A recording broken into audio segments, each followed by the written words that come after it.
Welcome to the In My Beach Boys Room podcast. We just want to take a second. This is our 6th episode and say thank you so much for listening, tuning in each week, checking out what's going on in the Beach Boys Room with us. Really appreciate it. If you want to follow us on Instagram, you can go to Matthew Hart's Music, or if you want to do the Twitter, tweet, it is at Matthew_Harts, and you can keep up with what's going on in my Beach Boys Room. There's also MatthewHartsMusic.com if you want to learn how to play music. We should have some teaching videos up for you. If not, just sign up for our email list and you will get an email as soon as they are ready. So Matthew, we're going to talk about 1965 today. Yes, we are. Okay, and so, when we discuss podcast topics, sometimes you say 1962 to 1964, but 1965 just gets its own episode. Well, they're all important years, but 1965 is really important, I think. There's just a lot going on. So where do you want to start with 1965? Well, to start with 1965, you have to start with the end of 1964. Part of the songs that are on the first album of 1965, the Today album, we'll get to that, were recorded in actually the fall of 1964, and were ready to go actually When I Grow Up and She Knows Me Too Well were recorded, I know.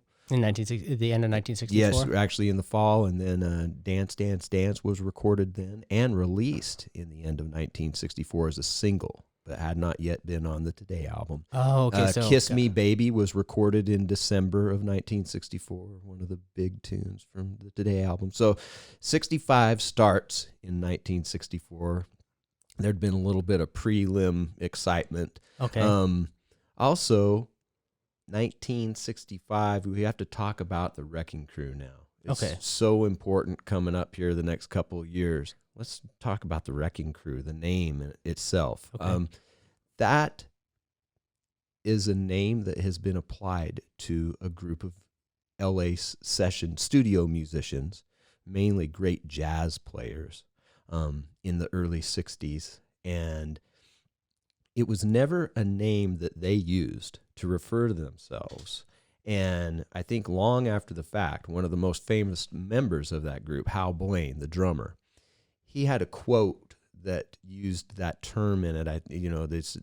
They were the young guys that were coming in and wrecking the business, referring to themselves, the young jazz musicians who were coming in and usurping the older studio musicians that had kind of run the business for a while. Okay. And so they went, they kind of wrecked that. So I think that Hal said that in a quote, and then it kind of caught on, and people started using it after the whole thing had happened in the 60s with that group of musicians.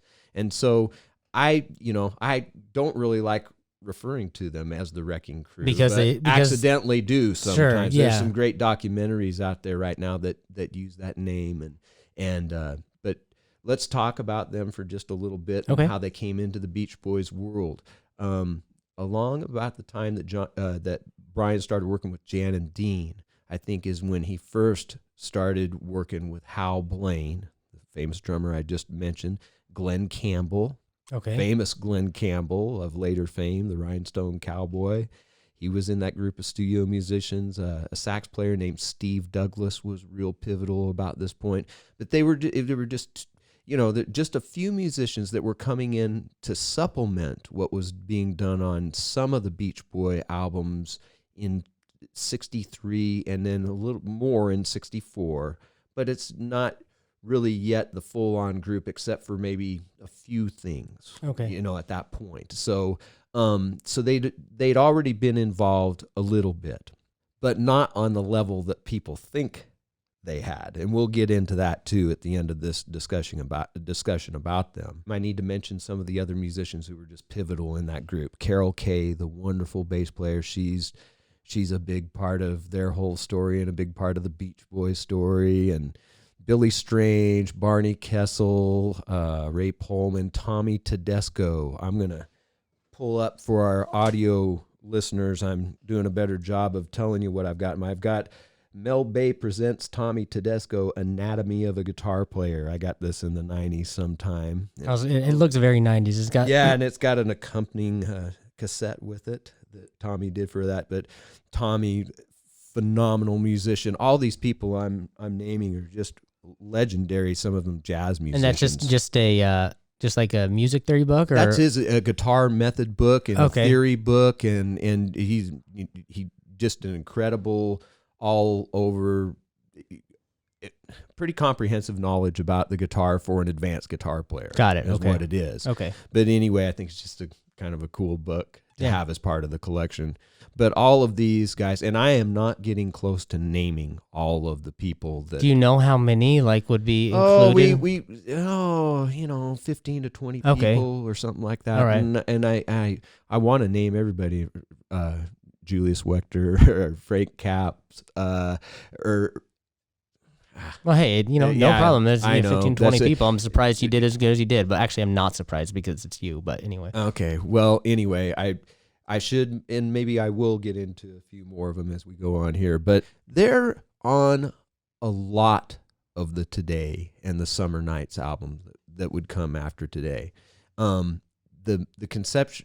The misconception is that they're doing all of the tracks on those, and they're not. And there are several songs. The one in particular, She Knows Me Too Well. I was blown away to find out that was the Beach Boys on that.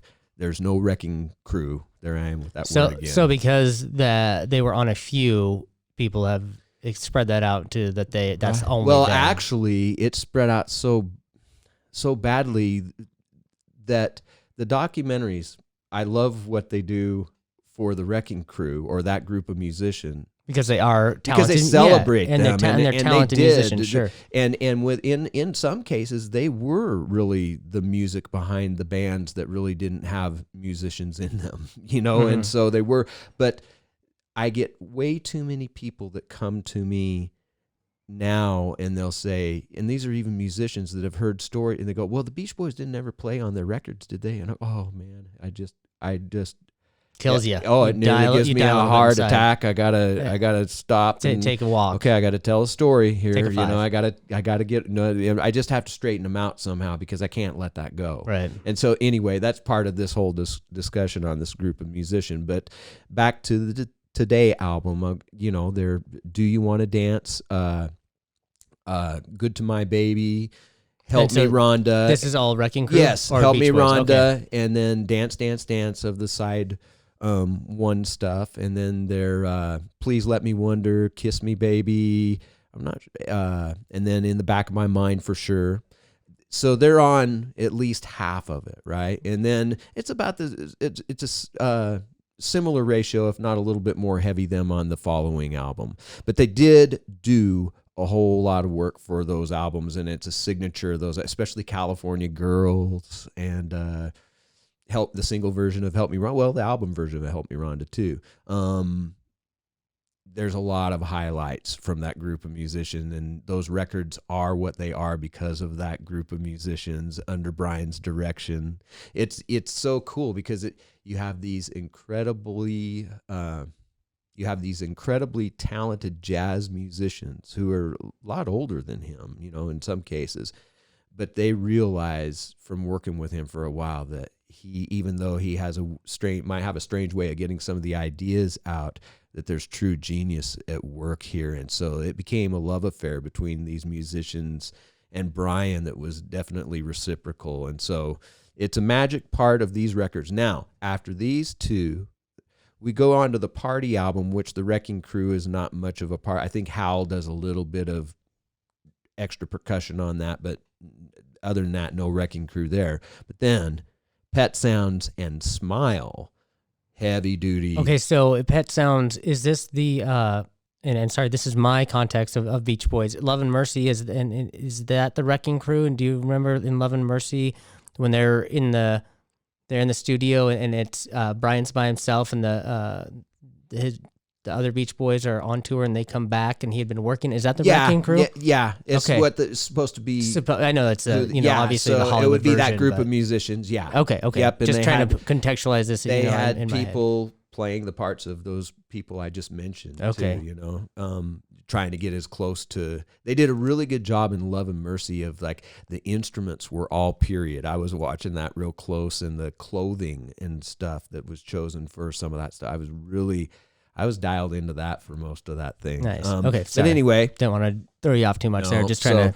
Just want to say about that group of musicians and that how, you know, Pet Sounds was heavy duty them, you know, with the exception of That's Not Me.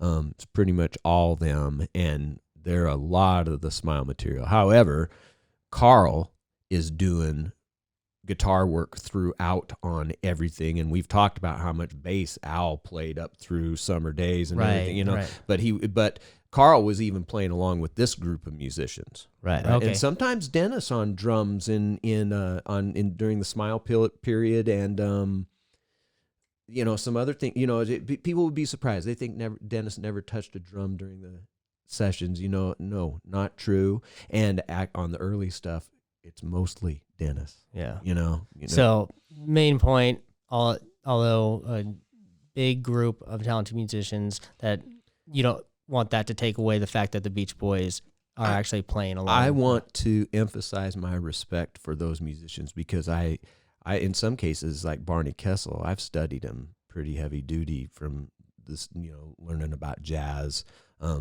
Billy Strange is an absolute favorite musician. Some of the records he did with Tennessee Ernie Ford that my dad had when I was a kid are just amazing. And then to know that he was, there's a story about Sloop John B where Ryan called him on a Sunday to come down and do some extra work. I might tell that at the end of this, but it's such a great group of musicians that I really respect, that I love the attention that they've got from those documentaries. I really regret what it does to the legend, to the Beach Boys legacy. Sure. It's like they never played on their records, and that is so far from the truth, because guess what, guys? After Smile, when we're on to Smiley Smile and beyond, yes, there's always people helping out, but it's primarily the Beach Boys and the people that played on the road with them from here on out to the end of their career. Okay. You know, so when we're talking about that group and what they actually did with the Beach Boys, it's, you know, 3 year in the big picture, not 3 year that long. period, you know, and so, but because they were on some of the more famous stuff and the stuff that everybody really loves, like Pet Sounds and Smile and all that, they get credit for that, and they should. But I guess, like I've said before, I love what it does for the Wrecking Crew, but I hate what that story does for the Beach Boys story. Which, rightfully so. So we've talked about the Wrecking Crew. Let's get back to 1965 and the progression through 1965 and the music. So I mentioned some of the other tunes from today, but I want to make special mention of, in February, their cover of Do You Want to Dance, Bobby Freeman's Do You Want to Dance came out. And so Do You Want to Dance is a cover? Yes. See, didn't know that. Yep, that is a cover. And it's typical of their covers that they've done up to this point. You know, like Why Do Fools Fall in Love? People think that's a Beach Boys tune. They did so well with their covers that they're the definitive version. Totally, yeah. And so that's why people, that's a Beach Boys song, you know. So no, Do You Want to Dance is the original version is a lot different, you know. But see, when I hear this, it makes me want to go look to the original, and compare it. We'll do that later on. But I want to make mention of the fact that Do You Want to Dance is absolutely one of my favorite of their early rock and roll records. And I've got to stop right here because I realize that I say I love, and a lot of things are my favorite. And I'm sorry, folks, but they are. Yeah, you can have many loves, many favorites. Yeah. Any one day, I've got, one of any different 30 songs can be my favorite. And I am passionate about it. I'll try to keep that to a bare minimum, but I really do love this song. I've always loved the power of it. When I first resonated with it was on when the twofer was released with Summer Days of Today in the early 90s, and I first heard it in pretty good fidelity, and I just the power of the wall of sound that was the Wrecking Crew musicians, and then Dennis's lead on it is so tough, and so his voice is just like at the perfect balance for having rawness and roughness and still having a bit of sweetness with it, and it's just such a powerful stomping record. I always put this on when summer's coming. To me, that record is like, man, here comes summer, man. Well, one thing with the favorites, actually, this is one of my favorite. I love this song. I would say this is actually up there for, my top 3 Beach Boys songs. So, even though you have all your favorites, I only have a couple. So this is one of my favorites. Oh. And yeah, I don't have necessarily that connection. I do have certain songs that I connect with seasons, and so I understand where you're coming from. But I just love the feel of this song, really. Mm-hmm. Yeah. It's I got a bootleg. Is actually Long Lost Surf Songs. I think it picked it up downtown. And this is a long time ago, before any of the release of the session tapes had come out in any form or fashion for me. So these bootlegs, when I'd find them every once in a while, were like gold. Yeah. And this had some of the backing track with a lot more of the instrumentation emphasized that you can't really hear on the record, and there is some sick Dan Electro 6-string bass stuff underneath everything. I mean, there's it sounds like somebody, a percussionist sounds like he's hitting a 2x4 with another 2x4, just bam, bam, bam. And just it's insane. And then to listen to the vocal outtakes of them just kind of casually just kicking ass on this thing, Dennis especially. But it's okay. I'll get off. Do You Want to Dance?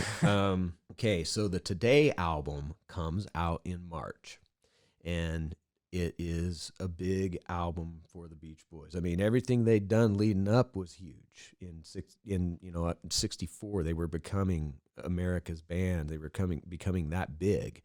And so they had to really get going. And so Brian had his famous panic attack, nervous breakdown in the end of 64. And so this is officially when he quits, and they bring in initially Glenn Campbell. So Glenn came in and filled in on the road for the first 4 or 5 months. That freed up Brian to just be at home and finally relax and concentrate on the music like he wanted to. And that's why he started pulling in more of the jazz musicians, because the Beach Boys were on the road, and just, I'll just work with these guys while they're gone. They'll come in and put the vocals on these tunes when they get here, right? So it's just full of amazing tunes. The first side is kind of more upbeat stuff, like the Dance, Dance, Dance, or Do You Want to Dance opens it. Dance, Dance, Dance is the last song on I think side 1. I think that's right. And then Please Let Me Wonder kicks off side 2. But the second side is pretty much all ballads that are just some of his best work, and people point to it as, wow, this is Pet Sounds starting to happen here. But I want to make special mention of Kiss Me Baby. I was not lucky enough to have a copy of the Today album growing up, and I always heard about it, but some of the songs on it I hadn't heard, even though Kiss Me Baby was on Best of the Beach Boys. I didn't have that either. I first heard Kiss Me Baby when it came out on the twofer in the early 90s, and I was slayed for months. I really was. I was just absolutely kind of like paralyzed by that tune. Really? And I'd heard Please Let Me Wonder and always loved that. But that and She Knows Me Too Well, and In the Back of My Mind also, these are all ballads. They're just amazing compositions with amazing chord progressions, amazing bass figures, and interesting voicings for the bass note in all of these things that just all combined to make it just an absolute buffet for a musician that wants something like this. Oh wow, yeah. This is just so much going on. Oh man. And so I'm kind of hungry now. So it really is an important album. Talk about the Dance, Dance, Dance tune again. my first exposure to Dance, Dance, Dance was on the Spirit of America compilation that came right after Endless Summer. Endless Summer was huge in 74. In 75, Endless Summer was so big, Capitol said, let's do another one of those, that Spirit of America. It almost was as big as Endless Summer, but it led off with Dance, Dance, Dance. And some of our friends in Twin Falls had that.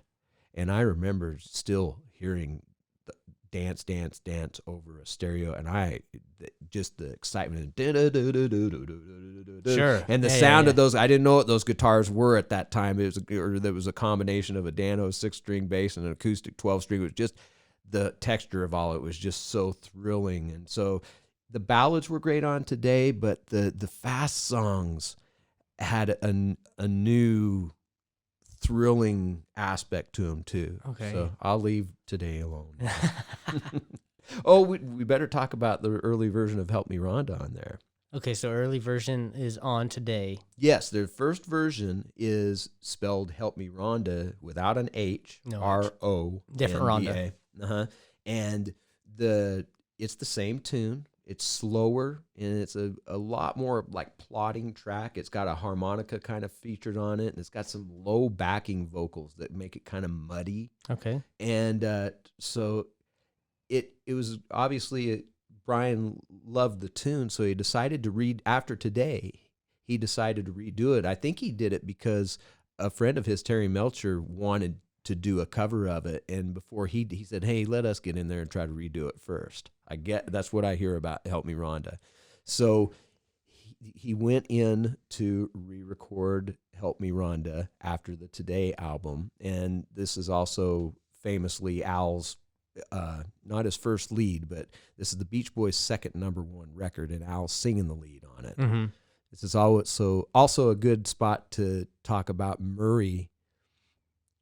On the internet, there's a famous session, it's like almost 30 minutes long, of this single version of Help Me Rhonda is where Murray stumbled in a not so great state and kind of ran his mouth to Brian and tried to tell Al how to sing. Oh, and no. It's just a train wreck. Oh, and no. It's all there for everybody to hear out Oh. there. But this is the famous Murray session where he had already been fired as their manager in 64. Brian and Mike got together and did that. I don't talk about that enough. That was pretty traumatic. Mm-hmm. But he was still, he's still coming around to recording sessions, and this one was caught on tape. Yikes. So it's out there if you want to find it, folks. But yeah, we won't put too much energy towards that. Yeah. So single version of Help Me Rhonda comes out. It's backed with Kiss Me Baby. And so you got another great double-sided thing there. Then the Summer Days album, Summer Days and Summer Nights, comes out in, I think, July. They started recording it shortly after Today came out. Of course they did, because that's what they do. They just crank albums out like crazy. Believe, you just think about it, rolling through. As we're moving through these episodes, it's just, it should take a lot more years to get all this done. Jeez. I mean, yeah, okay, carry on. Sorry. Anyway, we got another great blending of tunes that the Wrecking Crew is playing on, and then some that the Beach Boys are playing on. One of my favorites is the opener called "The Girl from New York City." Very few people ever talk about this tune, and I think I don't think I even know it. Stomping. Just most people, if you hear it, it doesn't really sound like a Beach Boys tune. It sounds like they were, trying to be tougher than they were a little bit. And I also heard recently that Al's playing the bass on this, and it has a sick little bass line in it that's just, and Bruce, I guess, is playing the piano. That tune, but also Girl Don't Tell Me is Dennis on the drums, and Carl and Brian's on it, Bruce. I'm trying to think of other tunes that the Beach Boys are playing besides I'm Bugged It Up, My Old Man. I think the rest of it probably is mostly the Wrecking Crew guys, but we have to make mention of this again because the Summer Days and Summer Nights album is probably the most important album in my Beach Boy history, because this is one that my mom had, and there's her maiden name, Cheney. Yeah, and so for our audio-only listeners, just imagine the Summer Days album and then just masking tape around the perimeter. Hammered. Just hammered. Yeah, just has seen some days. Matt Hart's and John Hart's written all over it. My brother was just as into all this stuff as I was. Yeah, that is. And so we'd steal these records from each other and Got put pin our marks on the back. Yeah. Yeah, that's some quality work. So, but anyway, I always talk about my musical Big Bang moment was at 3 or 4 years old, and first song on side 2, that introduction to California Girls just really kind of changed my life, and I've never been the same since. So you've got you've got that old Wrecking Crew on there, one of their most famous records with him. Other great tunes, Let Him Run Wild, of course. You're So Good to Me. Yeah, I love that one. Salt Lake City Another is just I love the Wrecking Crew on that. The sax is on it, and I love Carol's bass playing on that one. And Then I Kissed Her. It's a cover of a Spectre thing. I think the Ronettes did the Ronettes or the Crystals do that one. I had to look at that, but it was Brian paying homage to his production heroes, Phil Spector, doing one of his things, and that's a great thing on that record. Trying to think of other highlights of the Summer Days and Summer Nights album, but there's a lot of them. Yeah. We do need to talk a little bit more about Bruce Johnston here. So the guy brought in April to take Glenn Campbell's spot finally for Brian on the road.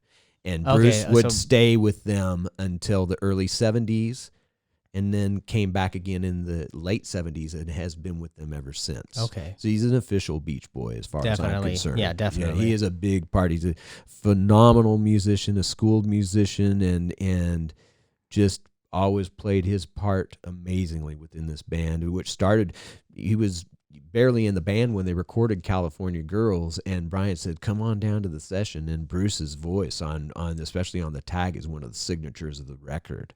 On God Only Knows on Pet Sounds, Bruce is a signature of that record. So he's bringing in the new guy, and he's already not only just stepping up. He's already a big part of the records. Definitely. And so Bruce, I just want to say he's just a fantastic musician, and he's a big reason that the Beach Boys now, him and Mike Love going out and touring as the Beach Boys with their musicians. I love what they do, and I hope to keep seeing them do what they do for a long time.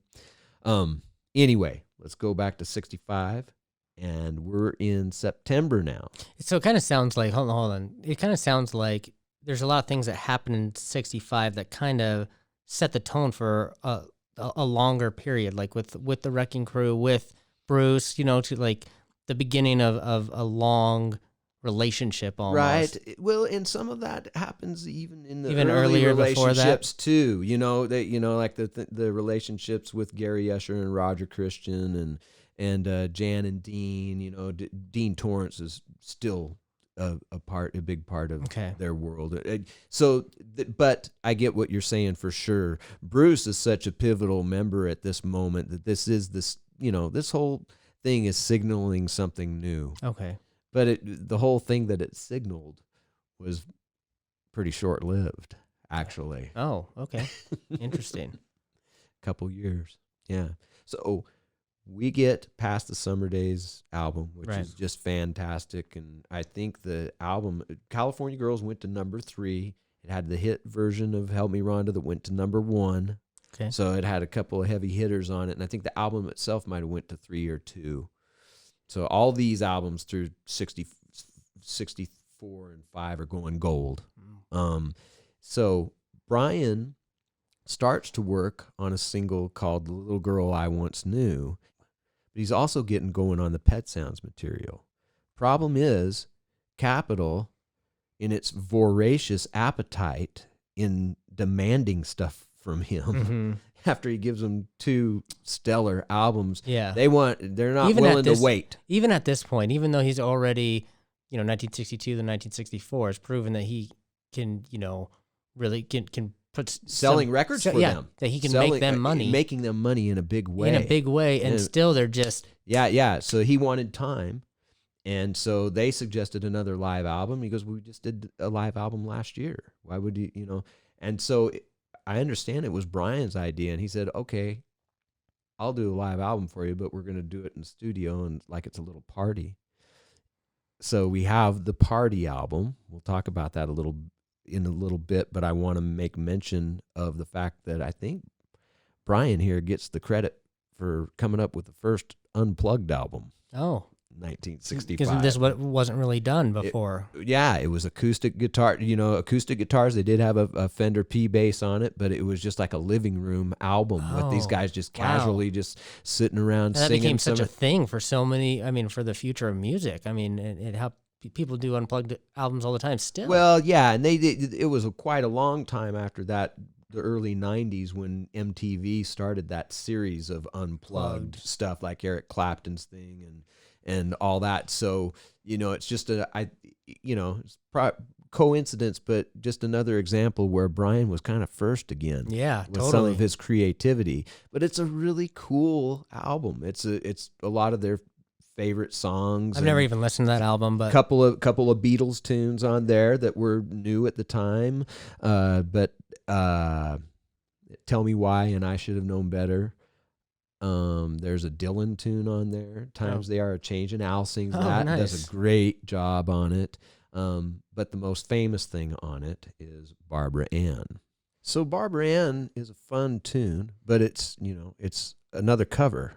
It's on an album of covers on the party album. And I actually did know that one was a cover, but I know when I was a kid, I actually didn't know that was a cover. I learned that later. Most people think it's the Beach Boys. Yeah. Again, it's a Beach Boys tune, but it's written by a man named Fred Fassert, who had a group called the Regents, I believe, in the 1950s. And so that's where the song comes from. It was released without the Beach Boys knowing about it in December, and we'll get to that a little bit more in here in just a second. Of course they didn't know, right? Some Capitol pulling the strings. Yeah, that sort of thing. Anyway, party album it's fun. It buys Brian some time to do things he wants to do, most notably Pet Sounds, but he's also working on a single right now, which is it is one of my favorites. You can say it. I love it. It's favorite, but the Little Girl I Once Knew. The introduction on that, the guitars, the movement, the way it's almost disorienting the way that he configures that whole introduction to that, and then recycles it in the bridge again, and just the record just blows me out. Carol Kay's bass playing on it is a signature of the record, but I know that it was also a lot is said about the stuff that Paul McCartney likes, but John Lennon has a couple of quotes about The Little Girl I Once Knew from the time, that this is a favorite of his Beach Boy records. So I think that's kind of interesting to tell people. Yeah. Check out The Little Girl I Once Knew, everybody. Yeah, I actually need to, because I may know that one, but a lot of times you've said song titles, and I think I don't know them, but I actually do. So I don't know if this is one of those. So then that gets released in November, and that was a single that Brian was working on and was really, focused on. And then in December, without their knowledge, Capitol drops Barbara Ann, which went huge, went number 2 in the U.S., but it completely buried The Little Girl I Once Knew.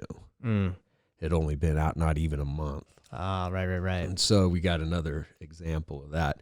Another thing that's going on in December that we talked a little bit in the Al episode about, I think it was the Al episode where we, Sloop John B. Yeah. is Al brings the idea to Brian in late 65, and Brian actually starts working on the track.